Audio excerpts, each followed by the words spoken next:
It's time for the movie rate, and tonight's victim is actor Michael Berryman that played in countless films such as the original Hills Have Eyes, countless others. Hello. Hello there. So what's going on with you before this upcoming ritual of Halloween? Well, before Halloween, I'm trying to sell my house. Well, that is actually true, but what's going on? I'm going to be in Burbank, California, and this coming weekend for the Monster Palooza show. It's a sign-in show. A movie lined up in November, waiting for finalization on that. But I did wrap a movie with a bunch of my buddies, Bill Moseley and Kane Hodder, and a couple other rebellious kind of guys. The movie's called Death House. It was actually originally written by Gunnar Hansen, who passed away recently, about the same time Wes Craven did. And I am one of the 5 evils in the... Just to sum that up, that's basically like the Expendables with all these horror icons, isn't it? That's what they're calling it. Yes, they are calling it that. Yes, they are. I'm definitely looking forward to that one. Yeah, it should be fun. Now, for someone that's played in so many horror-based characters, what would you consider to portray your art toward the audiences? How would you consider that, or how would you portray that to show the audiences that has never seen you before? You mean as a performance, as a role that is in a horror film? Yes. My personal thoughts on horror, that we can turn on the television and see horror 24/7. Even back in the days when there was only 6 channels and it was in black and white. And the images that I saw as a child and that people have seen throughout their life over many decades, it's very damaging to the human psyche. And I believe that humanity can rise above and out of and through such carnage and horrible choices and behaviors. And the only way to do that is to get all that crap out of your head, your heart, out of your spirit, out of your experience. And I believe that horror films can do that. I'm not talking about splatter films. I'm talking about horror films. Yeah, and to this day and age, it's considered to be so grotesque, so wrong for children and so forth. But yet, it's like the opposite. Some people try to get away from reality, but even though we live all the way around this type of horror every day on a daily basis. Very true. That's very true. I was on the last Morton Downey Jr. show, and I believe Elvira was with me, and there's a couple other people on the panel. And the topic of discussion was, should actors that portray roles in horror films be arrested and prosecuted if people see those films and do copycats? That was a pretty interesting point of conversation. Well, look at Scream. Remember when they were making masks since that came out? Of course. The response to that is apparent. There are certain realms of, quote, entertainment that go beyond the pale. I just think they're grotesque and disgusting. The reason I have done what I've done for over 40 years, and I've done films from comedy to science fiction, the whole gambit, but we're talking about horror films. Well, I remember the classics. I used to watch Schiller Theater, Thriller. I got to meet Rod Serling, Twilight Zone creator. I remember watching Frankenstein, Wolfman, Dracula, etc. There becomes a situation where you have empathy to the monster. And what that empathy is the question of where do you draw the line in your choices and your value system. Over many decades, other films came about that were just more, shocking and scaring. Well, I'll be very honest. When I saw The Exorcist, I actually, just in case, got on my knees and said my prayers, even though I had left Catholicism years ago, for various reasons, just in case. I remember being, as a kid, watching The Mummy or something. I would always look under the bed before I, went to sleep. You know you've seen a very effective horror film if you leave a hall light on, or you sleep with one eye open. But carnage for carnage's sake, I consider it splatter porn. I'm not a big fan. Now, don't get me wrong. There are scenes in movies where heads explode and, certain things. But when it becomes just more and more and more of how gross can we make it, you lose something. It's called a story. This is the art of storytelling. Yeah, which brings to the point that when it comes to these new age horror films from, let's say, from the 2000s all the way up to now, do you think they mainly adapted opposed to the older horror films way back when they even started, or do you think they've actually evolved a little bit better? Well, there's a huge range. Some of the ones that get distributed by larger distribution companies, they're in it for the buck. It depends. I mean, there's a lot out there. I go to about 6 to 8 independent small film festivals every year. and I encourage your listeners to do the same. Because, number one, you'll never see them on a DVD, maybe at a film festival. You hardly ever see them on Amazon or in the theater or on cable. But some of them are, are people starting out, of course. They're incredible. When I'm doing a signing at a film festival, I'm kind of bummed out slightly because, well, I'm there for the fans and to be there for them. But I would like to have about 3 of me so I can see them all. And it would be wonderful, I felt, and I've mentioned this to people that put on these shows, that if you could take all of those independent shorts and put them on a disc so we could all see them, it would be fantastic. But there's way too much litigation and contracts and protection, etc., to facilitate such. So I strongly recommend, in your travels or in your local zip code, there's a film festival. Check it out. Especially the shorts. Put something together in an 8 to 12 minute format, and it's very challenging. It's very, very rewarding. I think it's very artistic. I'm a big fan. It's just like, number one, I believe artists and writers and creators should be able to profit from their efforts and not be ripped off, number one. And number two, I encourage people to tell their own stories, and you should, even if it's local. If you don't get distribution or in Austria, it's okay, because it's something humans have done forever. Go back to when somebody started a fire, and there's other humans around the fire, they're sharing food, and what else do? They share stories. What happened today? Well, I was going to go, bring home what we're eating now, and this other critter, bigger and more dangerous, almost killed me, so I'm going to tell you a story. There you go. As we go more and more throughout the years, and all more and more slew of horror films, slew of remakes of the horror films, reboots, and so forth, it seems like the support from other realms within the film industry is dwindling down because it's, of course, the money, the whole thing. But you think, are we losing support from the audience too? No. I believe that the artists are. We're always, we have something now called GoFundMe. There are artists want their art out there. They want to express themselves, and they want to share it. Now, the ability to do that, a lot of it is controlled by the industry. If you're investing in a film and you don't really care about the story or the characters or what happens, like here's an example of a bad horror film. I'll name the name, The Hills Have Eyes remake. I'm sorry, the beginning was kind of intriguing, and it turned into chase, kill, and isn't this a clever way to dispatch of somebody? And when I see that type of storyline, I go, wow, they had a production meeting and a bunch of investors came together that don't know anything about art or the art of storytelling or film, and they just go, well, and these 5 movies, for instance, we checked their revenues and they all made money, and here's the things that shocked and rocked people. Let's put those elements in our movie. So they kind of cut and paste together a story. It has no cohesiveness at all. If you're going to do that, be honest. Do Sharknado. It's honest. It's fun. It's campy. It's silly, but it's honest.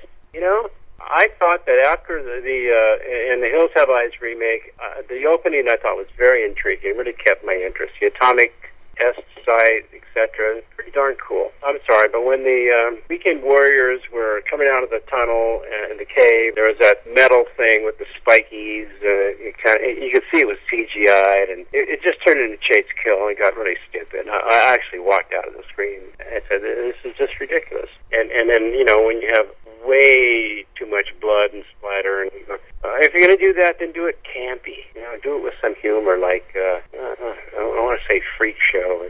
There's a better example. Help me out. Evil Dead. Evil Dead. Thank you.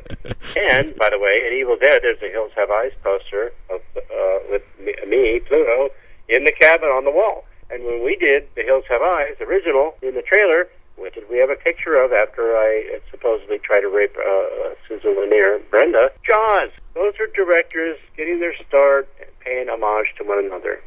That's the realm you want to be in. But if you're just trying to shock and your audience is 13-year-old pubescent adolescents, that's kind of a limited audience. And audiences are not dumb. I actually, years ago when I was at Vengeance, I would say, anybody that shows me a library card gets a free autographed picture. Well, hell, I lost like $300 in an hour. I said, well, I stopped saying that. I've met people at hotels that didn't know what was going on. I go, well, check it out. I go, oh, it's gory and icky and scary. I go, no, these are intelligent people that have families. They put their kids through school. They're actually, paying their mortgage and making sure they have health insurance. Are you kidding me? These are regular people. If you want to be around a bunch of jerks, go to a sports celebrity show. You'll see you'll see a lot of good people, men and women, doing great things, but the majority of them are just ego-frenzied, adore me kind of people. And celebrity status doesn't mean a damn thing to me. Met some famous people. When I was doing The Crow, I was having a wardrobe fitting, and I sat for an hour and had a lovely conversation with Paul Newman. I got involved with his charities, especially the Bogey Creek Hole in the Wall gang, General Schwarzkopf and Arnold Palmer and Paul Newman. They find families of children in need who have horrific birth defects of their above the neck, their face, their skull, and they give them the corrective surgery they need, and they pay for it all. You see, that is a good reason to be famous. But if you're a Kardashian, or I can name a whole bunch of names, and bling this and bling that, lifestyles of the rich and famous, who gives a damn? I don't. I judge a man or woman by the character of their choices and decisions. I mean, I see advertisements for the Jaguars. Nice cars. All these nice, wonderful, fancy cars, $60,000, $100,000. Who cares?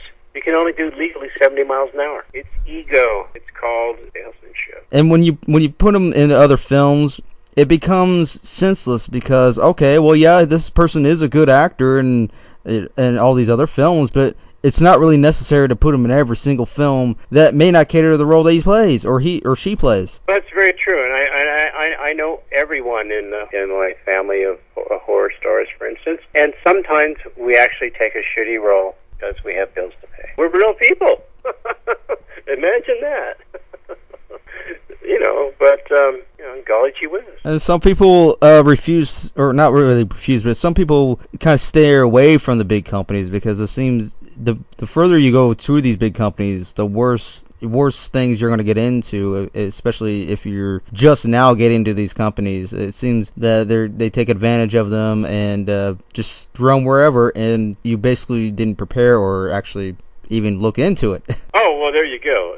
That's the key, looking into it. Number one, you have a script. Okay, here's a perfect example. A movie, I don't remember the title of it. I don't know if it ever got distributed. It was in Wisconsin, and cabin in the woods kind of thing, and the kids are there, and bad things happen, and then some people die, and then the remaining people they deal with it, and they kill the bad guy. Okay, that's pretty standard stuff. Well, I get the script, and I read it, and I'm the bad guy, and I'm supposed to be doing something very, very, very wrong to a young lady. And then they wanted me to say a few words, and the implications were like, really? We're not doing that. I said, now we can do it in a certain manner that is after the fact, that implies particular action or violence, but we're not going to go graphic. And then that way, when I step out of the way, there's the young lady, and she can have the camera on her and the close-up, and she can act. You want to see the act? No. So we had a discussion, and we said, well, yeah, that's a better way to go, Michael. So I said, by the way, I'm recording all of this. I have your permission, right? And they go, yeah, sure. All right, great. And agreement, I flew out to Wisconsin. I arrived. They asked me if I wanted to go visit the set, and I said, of course. You guys are working nights. This is my travel day. I want to rest up tonight, and tomorrow we start working. Of course, I'd love to, say hi to everybody, and since we've changed a few scenes to make them better, and I show up, and then the director and producer go, okay, well, we're going to shoot that scene tonight. I go, really? And I go, could you clear everybody out of the room, please, and just me, you, the producer, and the writer, and you, the director, and the actress, please. Clear the room. We're all sitting there having a meeting, and I go, all right, here's what's going to happen. Number one, here's my Screen Actors Guild contract. This is my travel day. I'm here just as a courtesy to say hello to everybody. Let's make a good shoot. Number two, we're not going to do it the way you want to do it the original way, because here's my tape recorder. I'm pushing play. Now, the actress hears all of this and realizes that she's being used. She's being taken advantage of. Once they wrap and they're done and it's in the can, honey, they don't care about you anymore. They already got you. And she was flipping out. And she's like, whoa. And they go, well, you're being difficult. I said, no, I'm not. I'm being honest to my word, and yours, by the way. And I could make a phone call right now and have you shut down. What would you like to do? Well, we're going to fly you home tomorrow. I said, great. And you're in breach of contract, and I expect a full check, payment in full, as per my contract, before I get on the plane tomorrow morning. Have a nice night. Now, all of that happened. I get home about 2 weeks later. One of the camera operators called me up and said, "Hey, I want to let you know that we wrapped." I go, "How'd it go?" And he goes, "Well, they got somebody to replace you. They took her out, wined her and dined her, and promised her the moon, and she complied, and they did it the old horrible way." I says, "Well, how does that make you feel?" I didn't say that, but and then what happened? He goes, "Oh, they got what they wanted, and they I don't know if they stiffed her or did pay her or whatever, but my point is, if you don't draw a line, someone else will draw it for you." The best scary stuff is that which is unknown and implied. Like Hitchcock, a good movie, you don't see the monster until the very end. It's all about tension, you know? I mean, I see stuff on the internet, and I don't tweet. Homie don't tweet. People can't even spell words right. I talk to teachers all the time. I do a lot of programs for schools, and they go, "Kids don't even have pen and paper. It's all on a device. They don't even know what a dictionary is. They do word check." That's pretty freaking sad. Yeah, it is. College, first thing I'd take was library science. I'd go to a library, go to the stacks, and know what a research library is. Reader's Guide to Periodical Literature, stuff like that. But I meet some of the most intelligent, educated people. A lot of them are teachers that go to horror conventions. It's a good thing. It is a sad thing with everything that we've so much evolved with all this other stuff, and to the point where students of film a little bit getting away with what they were trying to focus in the first place. Focus is off and on, in terms of it's almost a battle, and it shouldn't be a battle of focus, and it should be something that you need to enlight. It's true. Well, it's like, there's the music industry, rock and roll. I like folk music. A lot of the great bands from the '60s. I saw almost all of them. It's incredible. And the biggest key was good songwriting, good lyrics, good notes, good harmonies, good excellent proficiency with your instruments, that kind of stuff. And then in the '80s, let's blame it on disco. I would love to blame it on disco. Disco, I feel, was the beginning of the downfall of art. And I had a friend whose father was a very famous TV actor, and when disco was happening, there was a place in Westwood Village near UCLA, and it was called Dylan's. It was the hot spot for disco. And I went to my buddy's up to the booth. He was the Rocket Man. He was going to college, to UCLA, and he put on a helmet and a jetpack, and sparklers would come out of the back, and they would cable him from one part of the ceiling to his booth, and all the rich, college, UCLA, USC, etc., go, "Hey, look at that stupid so-and-so." Well, yeah, you know what? He was paying his way through college. And I go, "Wow, they make fun of you. What do you think about that?" And he goes, "No problem. You wait. They're drinking and doing other things as the night progresses before 2 a.m. and they have to leave. Watch. I'll phase the disco beat, which is the same beat, non-stop, that never stops." And he would phase it faster and slower and control them. They didn't even know it. So where's the irony? I'd say the irony is not knowing who you are. The irony is not knowing how you can become your own individual person and make your own choices. And put that into many, many, many realms of where we are today as a society. There's a very famous, to the listeners, I highly, highly recommend. The most important book I ever read in college was from an art professor. It's called Understanding Media. The author is Marshall McLuhan, Canadian, a futurist thinker, philosopher, writer. Read it. As an example, in the book, it talks about what it was like back in the day when people used to write books. Pen and ink on parchment. Only the wealthy could have a book. Everybody else was uneducated. A guy by the name of Gutenberg made the printing press. It was huge. It was like the internet, but even more so. Now the peasants and those that are controlled can have knowledge. Before there was written word, there was spoken word, stories, and songs. They were called folk songs. So when we detach ourselves from our traditions and we despise that which has come before us, it puts us, I believe, in jeopardy as a society. And honestly, when I got to meet Rod Serling one night, we talked for about 45 minutes about these types of comments and why his writing stands so strong today. I know people that can't stand Star Trek. Well, you know what? There is a lot of good stories there. Go back to the writing. It all starts with an idea. So I recommend Blake Sheldon, save the cat. Want to learn how to write? Don't believe everything on the internet. And if you have to tweet, stop it. If you have that limited a vocabulary, maybe you're being controlled. Maybe you're being manipulated. Maybe you're being trained and conditioned to be not a very deep thinker. Maybe, just maybe, you're a lab experiment. Shock the monkey. Think about it. That is actor Michael Berryman. You have anything else to say? Anything when you plug in? Any websites? Any new projects you want to get out there? And go ahead and mention where you're heading in a couple weeks or months. You betcha. I'm writing my autobiography. I hope to have it done by Christmas. I am going to be at Monsterpalooza September 16th through the 18th in Burbank, California. After that, I will be in October 13th to the 15th at the Idaho Horror Film Festival. And my very dear friend Andrew Getty, 10 years ago we made a movie called Storyteller, starring myself, Sean Patrick Flannery, Dina Myers, and Fred Kohler. The only film my dear friend made before he passed away. Brilliant. Death House, director Fred Harrison. It's written by, originally, concept by Gunnar Hansen. And, of course, in May, I'll be at the Texas Frightmare, May 5th through 7th, for the state of Texas. That's about it. Please go to my Facebook page and please call your congressman or email him or tweet them, because it's hard to make phone calls anymore, about the native lands in the Dakotas where they're running that pipeline. There is an injunction at this point, but please check it out, make a difference.